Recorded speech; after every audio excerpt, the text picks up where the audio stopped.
Hello everyone, this is Shankar Shubhra Roy Karmakar and welcome to my channel, that is Reverberation Guidelines. So this is the second video on viscosity. আমি একটু late করলাম এটা upload করতে। আজকে আমরা Stokes ল নিয়ে কাজ করব। So here we start.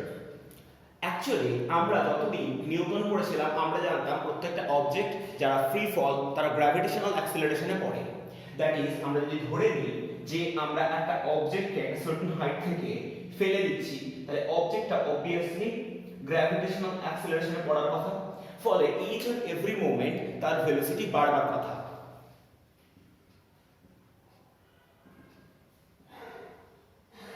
কিন্তু একটা জিনিস আমরা খুব ভালোভাবে দেখব যে যখন কোনো রেন ড্রপ আমাদের আর্থ সারফেসে পড়ে, অর্থাৎ যাদের শেপটা বা সাইজটা রিলেটিভলি স্মলার, তারা কিন্তু যখন আর্থ সারফেসে পড়ে তখন তারা একটা কনস্ট্যান্ট ভেলোসিটিতে পড়ে। কেন এটা পড়ে? বিকজ আমরা যতদিন ধরে কাজ করে এসেছি আমরা বারবার আইডিয়াল মিডিয়াম ধরে এসেছি। সো আইডিয়াল মিডিয়াম মানে কোথাও এয়ারের ভিসকোসিটি কাজ করতো না, বাট আমরা কাজই করছি ভিসকোসিটি টপিক নিয়ে। দ্যাটস ওয়াই আমরা এবার ভিসকোসিটিকে অ্যাভয়েড করতে পারবো না। অ্যান্ড এই গোটা টপিক ওরিয়েন্টেড যে থিওরিটা নিয়ে আমরা আলোচনা করবো, that is nothing but the Stokes law. So basically Stokes law is stating that যদি কোনো ভিসকস মিডিয়ামের মধ্যে দিয়ে কোনো একটা অবজেক্ট free fall হয়, তাহলে after certain time that velocity of that certain free fall object will be constant. So এই পার্টটা নিয়ে আমরা কাজ করব। and এর জন্য স্টোকস লর কিছু কম্পালশনস আছে, অর্থাৎ যে জিনিসগুলোকে আমরা ধরে নেব। Number 1, the medium through which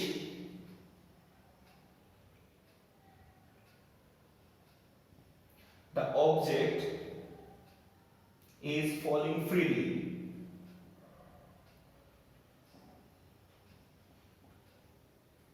must be isotropic.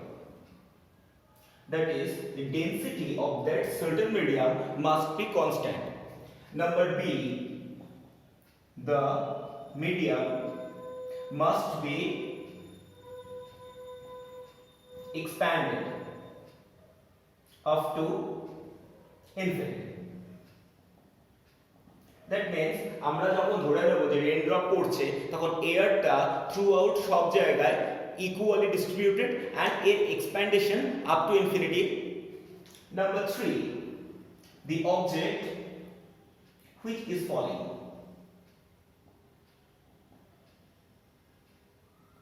has a rigid surface, and that's why we can tell that যখন কোনো একটা অবজেক্ট পড়বে সেই অবজেক্টের সারফেসটা ডিফর্ম হবে না। And number 4, that is the last thing আমাদের এখানে জানতে হবে যে যখন কোনো একটা অবজেক্ট পড়বে বেসিক্যালি এই অবজেক্টটা আমরা ধরে নেব স্ফেরিক্যাল ইন নেচার হবে।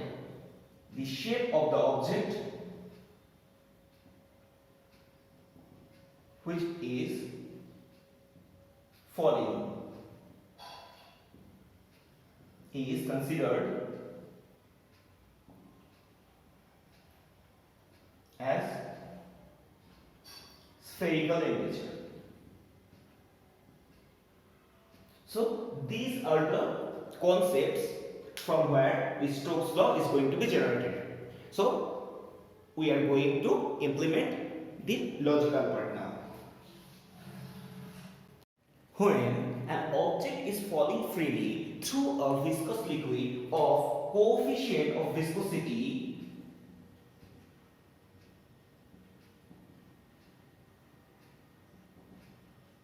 of eta at a velocity of v, then we can predict the force on it due to the viscosity if is directly proportional with the coefficient of viscosity. Number 2, if is directly proportional with the velocity of that certain free fall object. And number 3, if is directly proportional with the radius of the object.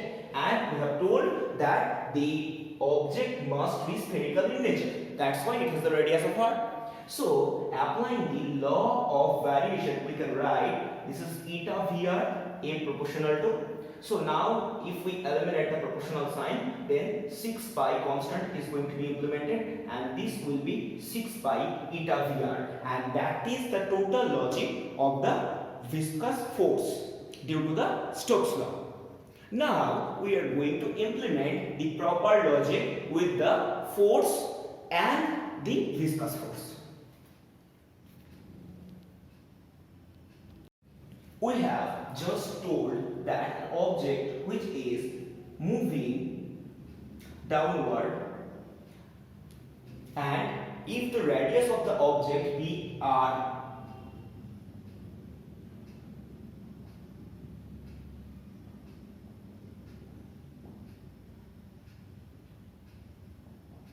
then the volume will be 4 by 3 pi r cube, and if the density is rho, then weight will be mg, and we can predict m is nothing but the volume into density. So volume will be 4 by 3 pi r cube into rho into g. So this is the total volume of that certain object, and as a result the total weight on the object will be 4 by 3 pi r cube rho into g, which works vertically downward. So this is the weight, and in the upward direction there are two types of force. Number one, that is the bowing force or upthrust, and number two, according to the Stokes law, as the air is nothing but a viscous liquid, that's why in the upper side there will be a force that will be generated due to the viscosity. So we are just defending that with the sign of F. So the upthrust will be B, that is the bowing force, is going to be defined by 4 by 3 pi into r cube into sigma into g, where the sigma is nothing but the density of air. So net downward force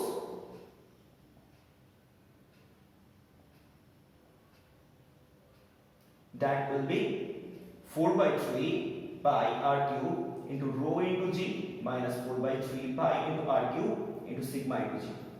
So if we make it simpler, so this will be 4 by 3 pi r cube within bracket rho into sigma into g, and this net force will force the object to move downward at a constant acceleration. But we have just came to know that during this condition the amount of viscous force will be generated. So in equilibrium,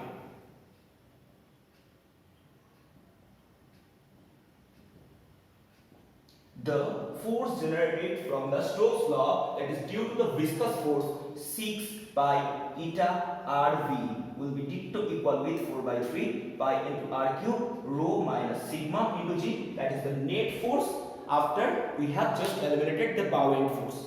Now if we go for the calculation, then we will easily find that v will be 4 by 18. The pi will be eliminated into r squared because 1 r will be eliminated from both sides into rho minus sigma into g divided by eta. So if we calculate the total eta, this will be nothing but 2 by 9 r squared rho minus sigma into g divided by eta, and that will be nothing but the velocity, and this is nothing but a constant velocity, and this velocity is known as the terminal velocity. So that's why when a raindrop is falling downward free fallly, it will always get a constant velocity and it will not move at a certain acceleration. Clear? We have just implemented the concept of terminal velocity, that is v equal to 2 by 9 into r square into rho minus sigma into g divided by eta. Now if we imagine two objects having two different size but made by same type of material, then we can predict that the density of the objects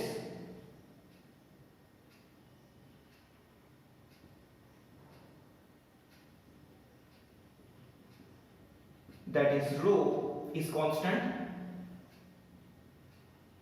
So if both the objects are assumed to fall from a same type of medium, then we can imagine that rho minus sigma is nothing but a constant. G obviously constant, and coefficient of viscosity, if two mediums are same, then this will be constant. So we can write that the terminal velocity is nothing but a function of radius squared, because 2 by 9 is also a constant. Now there are two basic type of problems depending on this scenario. So example 1, find the ratio of the terminal velocities of two objects having the radii of 1:4. So for the first type of problem, this is very logical and very easy. So we can assume that the first object has the terminal velocity of v1 and second object has the terminal velocity of v2. So this will be nothing but r1 square divided by r2 square. And we know that r1 by r2 has been given as 1:4. So we can write it 1 by 4 of whole square. So the ratio of the terminal velocities will be 1 by 16. And this is the solution of the first numerical problem. Clear? And example 2 is bit complicated. So to solve this problem, we need to apply the recasting formula. Assume the velocity of rain BV if 125 raindrops are going to be joined. What will be the velocity of rain? So it's a very pattern question and very important question. So basically what we will do, we will first initially implement the logic from Stokes law. So we know V is directly proportional with R square. Now imagine initially the radius of each raindrop be R. So volume of each raindrop will be 4 by 3 pi r cube. And whenever 125 raindrops are going to be joined and is going to generate a certain big amount of raindrop, then the total volume must be constant. So we can write finally the raindrop lake has the radii of capital R. So 4 by 3 pi of capital R cube, that must be equal with 125 into 4 by 3 pi into small r cube. That's why if we calculate the total data, we will get capital R cube equal to 5 r of 4 cube. So capital R will be 5 of small r. So now if we consider the terminal velocity, we can write that is V of small r by V of capital R. This will be nothing but small r by capital R whole square. But we know capital R is going to be represented by 5 of small r. So we can write this is.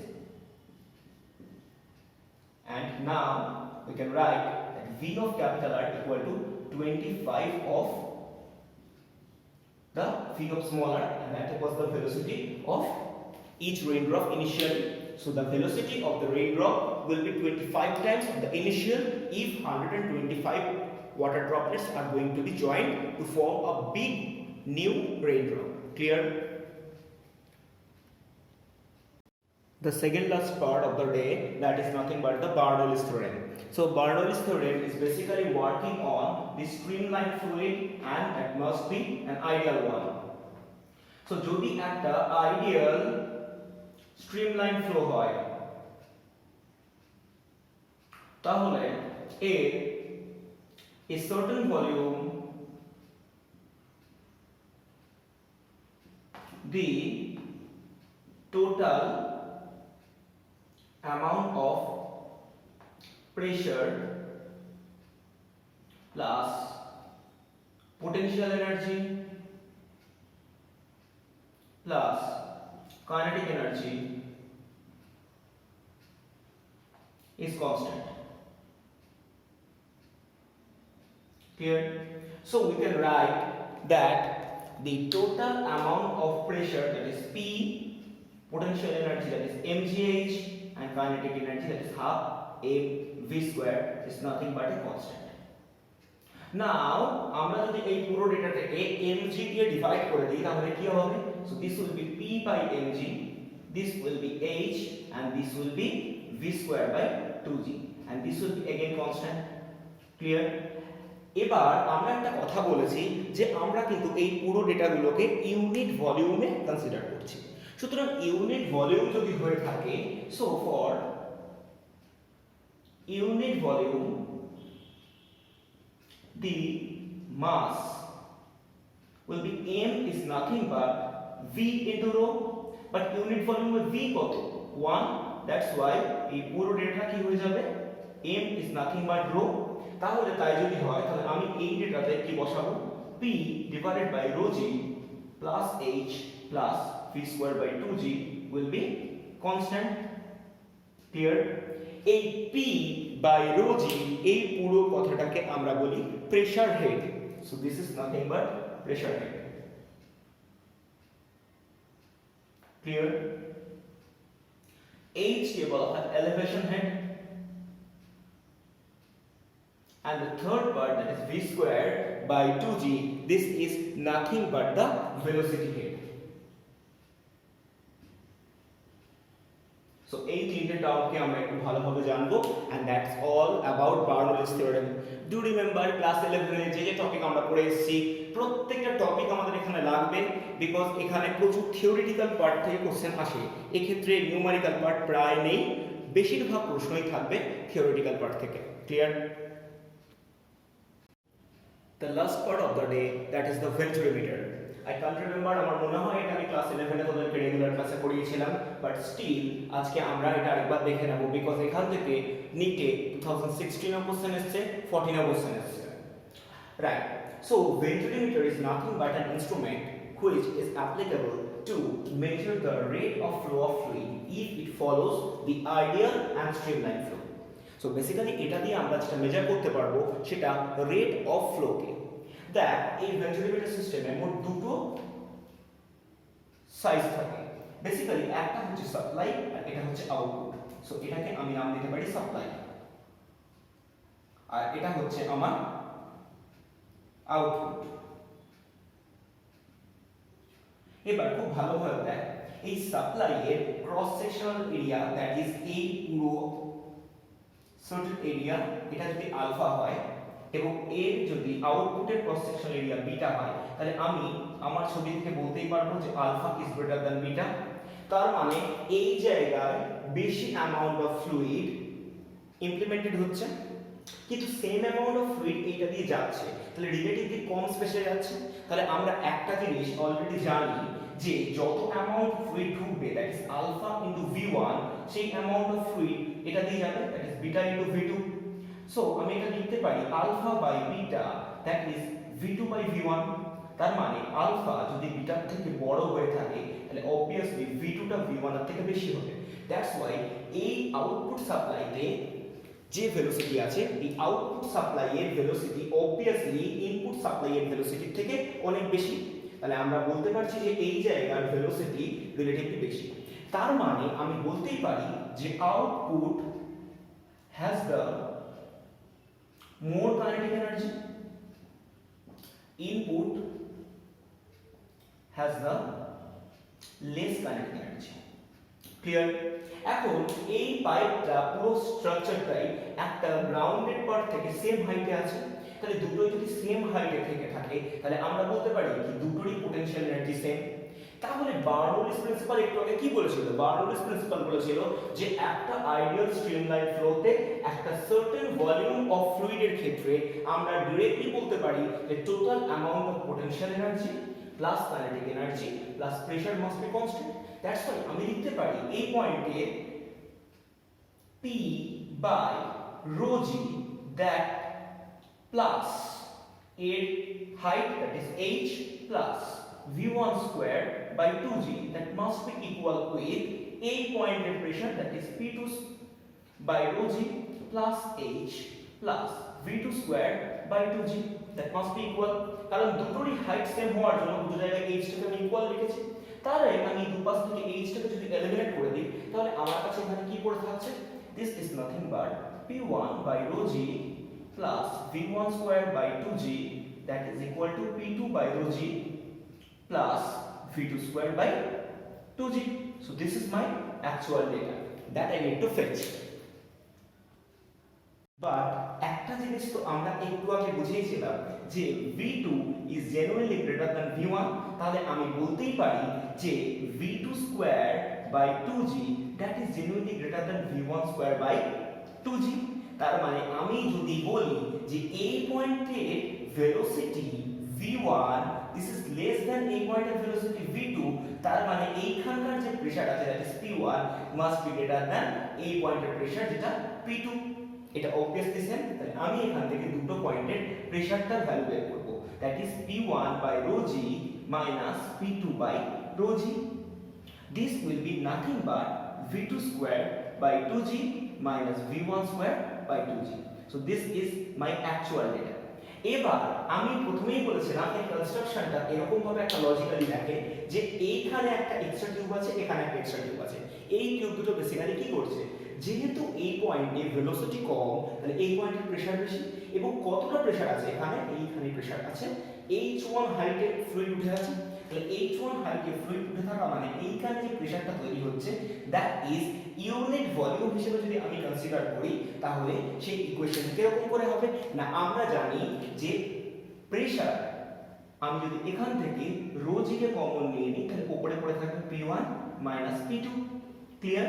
আর এখান থেকে চলে আসছে v2 square by 2g minus v1 square by 2g। Clear?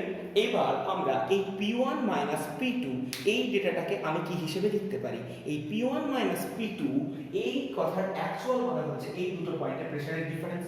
আর এই প্রেসারের ডিফারেন্সটা basically কে দিচ্ছে? না, এই টিউবে ওয়াটার আছে h1 হাইটে, এই টিউবে ওয়াটার আছে h2 হাইটে। এতে দুটো ডিফারেন্স কত? h1 minus h2 and that is going to be defined by small of h। তাহলে আমি এই জায়গায় যে প্রেসারের ডিফারেন্স তাহলে আমি সেটাকে লিখতে পারবো এই স্মল h হাইটের ফ্লুইড যতটা প্রেসার ক্রিয়েট করছে that is h rho g and divided by rho g। So this will be v2 square minus v1 square by 2g। both side থেকে g কেটে দেবে, এখান থেকে rho rho কেটে দেবে, তাহলে তুই যদি ক্রস মাল্টিপ্লাই করিস তাহলে এটা হয়ে যাবে 2gh that is equal to v2 square minus v1 square। So v2 square minus v1 square is nothing but 2hg। clear? So the first data তুই এখান থেকে ফেচ করতে পারলি এইটা। এখন একটু আগে তুই বলেছিস যে এই পয়েন্টে যতটা ফ্লুইড ঢুকবে এই পয়েন্টে ঠিক ততটা ফ্লুইডই বেরোবে। যদি এই কনসেপ্টটা আমাদের জন্য কাজ করে তাহলে আমরা এখান থেকে যে কোনো একটা ভ্যালুটাকে কনভার্ট করে দেবো। দ্যাট ইজ আমি জানি alpha of v1 equal to beta of v2। তাহলে এক কাজ কর, আমরা এখান থেকে v2 এর ভ্যালুটা বের করে নিই, that is alpha of v1 by alpha 2 and implement this value in this equation। তাহলে এটা কত হয়ে যাবে? So v2 square minus v1 square this will be 2 of gh। তাহলে এইটা হয়ে যাবে alpha 1 square into v1 square by alpha 2 square minus v1 square that is nothing but 2gh। তাহলে এখান থেকে যদি পুরোটা থেকে আমি v1 square কমন নিয়ে নেই and পুরো হিসাবটা যদি করি so this will be alpha 2 square উপরে পড়ে থাকবে alpha 1 square minus alpha 2 square this will be 2gh। তাহলে এখান থেকে v1 এর ভ্যালু যদি বার করি ভালোভাবে দেখ এটা এ পাশে উপরে উঠে মাল্টিপ্লাই হবে এন্ড রুট আউট করলে আলফা 2টা বেরিয়ে যাবে উইদিন আন্ডার রুট 2gh পড়ে থাকবে ডিভাইডেড বাই আন্ডার রুট এখানে পড়ে থাকবে alpha 1 square minus alpha 2 square and that is nothing but the v1, that is the velocity of the fluid from this tube, and this is nothing but the rate of flow of transmission. আর আমরা যদি এখান থেকে v1 বের করতে পারি তাহলে v1 এর value যে কোনো একটা ইকুয়েশনে বসিয়ে দিলেই আমরা v2 ভ্যালু পেয়ে যাব। So this is the end of the venturimeter. End of this session. আমরা নেক্সট টপিক ক্লাস 12 এর পার্ট থেকে নিয়ে আলোচনা করব। Till then, stay home, stay safe.